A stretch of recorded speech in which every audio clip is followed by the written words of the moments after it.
नमस्कार। न्यूज अड्डा विद सुमन में आप सभी का स्वागत है। खासकर रेल बजट की हम चर्चा कर लेते हैं। बजट के आम बजट की बात तो आपने हर जगह सुनी। रेल बजट में क्या खास रहा, क्योंकि प्रत्येक दिन 2 करोड़ से ज़्यादा यात्री यात्रा करते हैं और देश की जान गई जाती है।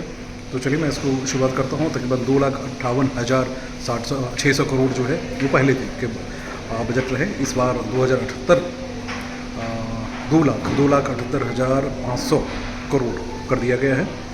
इसमें तकरीबन 2400 करोड़ की तुलना में पिछले जो बजट थे इसमें 2648 करोड़ रखा गया है। राष्ट्रीय परियोजना के बाजार ऋण शोधन बजट में 750 करोड़ की राशि का भी प्रावधान किया गया है।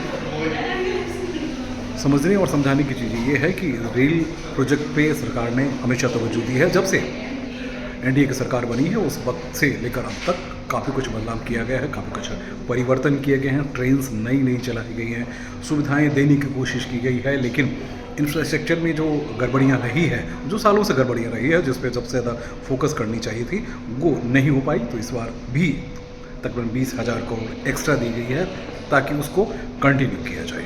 हाँ, जहाँ तक आमजन की बात है, देखिए फैसिलिटी बढ़ाने की बात हुई है, लेकिन कोरोना से पहले जो ट्रेनों की संख्या थी उतनी संख्याएँ नहीं हैं। और पहले जो प्रोजेक्ट्स बनते थे उसमें कहीं न कहीं सिर्फ और सिर्फ राजनीतिक कारणों से उनकी घोषणाएं होती थी। उसमें भी बहुत सारी चीज़ें बदल दी है और सरकार ने नई रणनीति बनाई है। देखिए ट्रेन में फैसिलिटी बढ़ी है, नए ट्रेन चलाए जा रहे हैं। दूसरी तरफ आप देख रहे हैं कि रैपिड रेलवे से लेकर तमाम सारे ऐसे इंफ्रास्ट्रक्चर पे फोकस की जा रही है जो वाकई में रेलवे नहीं बल्कि आमजन के लिए बहुत ज़रूरी है।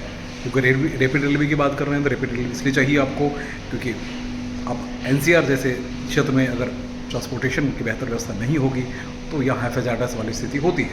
यात्री माल एवं कोचिंग अन्य विविध शीर्ष और रेलवे भर्ती बोर्ड आदि सहित रेलवे के कुल प्राप्त संशोधित अनुमान वही 2,58,600 करोड़ की तुलना में इस बार 2,78,500 करोड़ किए गए हैं। देखिए आंकड़ों पे जाएंगे तो बहुत सारी चीज़ें हैं। अब देखना, क्योंकि आपको याद होगा कि हम लोग सालों पहले रेल बजट का इंतजार किया करते थे। क्यों करते थे? उसके पीछे एक बड़ी वजह ये होती थी कि उस दिन अलग अलग प्रदेशों के लिए, अलग अलग रूट्स के लिए ट्रेन की घोषणाएं होती थी। और चाहे वो गरीब रथ हो, चाहे वो शताब्दी हो, राजधानी हो, या फिर जितनी भी नई ट्रेन चली हैं उनकी हम बात करते हैं। तो हम सफ़र हो, जितनी भी ट्रेन चली थी वो नई ट्रेन के बारे में भी इन्फॉर्मेशन मिला करती थी। तो बड़ी उत्सुकता के साथ रेलवे स्टेशन पे लेकर, क्योंकि रेल भारत का सबसे बड़ा इंफ्रास्ट्रक्चर सेगमेंट है और जिसे हम रीढ़ की हड्डी कहते हैं, उस पे हम सबसे ज़्यादा फोकस हुआ करते थे पहले। लेकिन अब वो सारी चीज़ें नहीं है। तो छोटी सी ब्रीफ जो है अभी वो दे दी गई है, क्योंकि निर्मला सीतारमण खुद भी प्रेस कॉन्फ्रेंस करेंगी। उसके बाद इसकी स्टडी के बाद फिर रेल मंत्री अश्विनी वैष्णव भी मीडिया से रूबरू होंगे, वो देखना दिलचस्प होगा।